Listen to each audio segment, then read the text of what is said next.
Father Yahweh, most glorious, omniscient, naturally. Let the words of my mouth and the meditation of my heart be acceptable unto Yah, Most High. In Jesus Yeshua name I pray. Amen.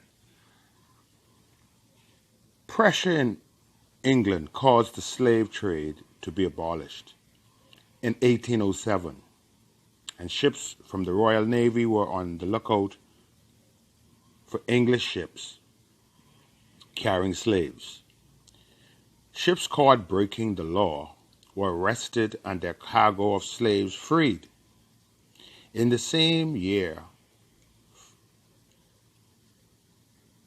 free Negroes with property above a certain value were allowed to vote in elections to the House of Assembly. In 1833, the English Parliament passed an act abolishing slavery in all its colonies, and this was proclaimed in the Bahamas by Governor Balfour, granting full civil rights to the freed slaves. However, freedom was to be gradual, and final emancipation came in 1838.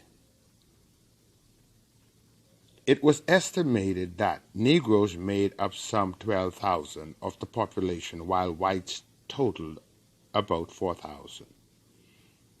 During the early 19th century, many Africans rescued from illegal slave ships by the Royal Navy were landed on New Providence as freedmen.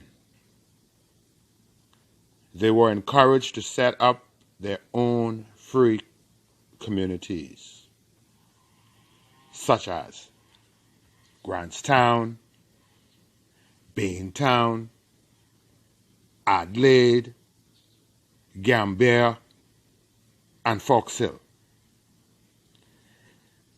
They settled also on what we call in the Bahamas the Oat Islands, such as San Salvador. And this is only some of the islands where they were. They even put in some settled in the Southeast Islands, like Auckland's Crooked Island.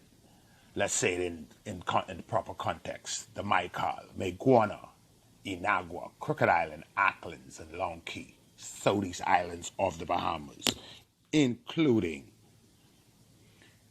all right,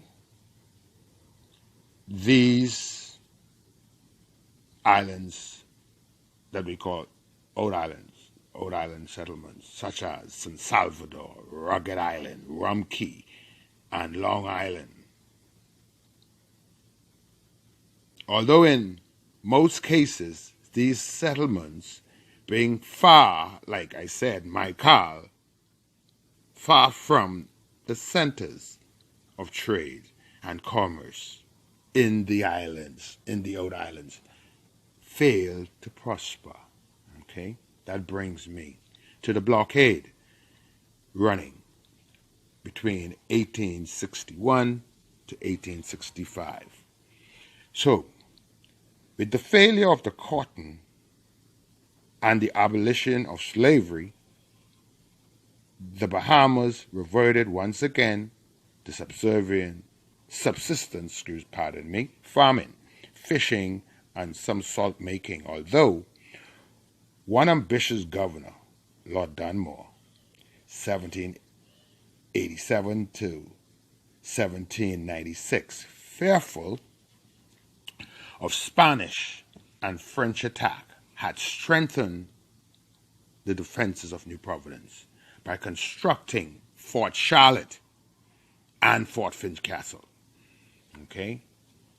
And so, Bahamians, I would digress for a minute, must not be afraid and or intimidated and or gaslighted by any foreign imposter oppressor, okay, as it relates to us knowing when to fortify our country, because as far back as 1787 to 1797, fearful of Spanish and French attacks, okay, Lord Dunmore had strengthened the defenses of New Providence by constructing Fort Charlotte and Fort Fincastle.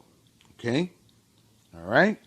Now, all this change, okay, all of this now is, okay, so you get that? So all of this change in 1861, which is, okay, the knowledge of the truth. A civil war, for example, a war between, for the young little minds among us, for example, a war between two groups within the same country broke out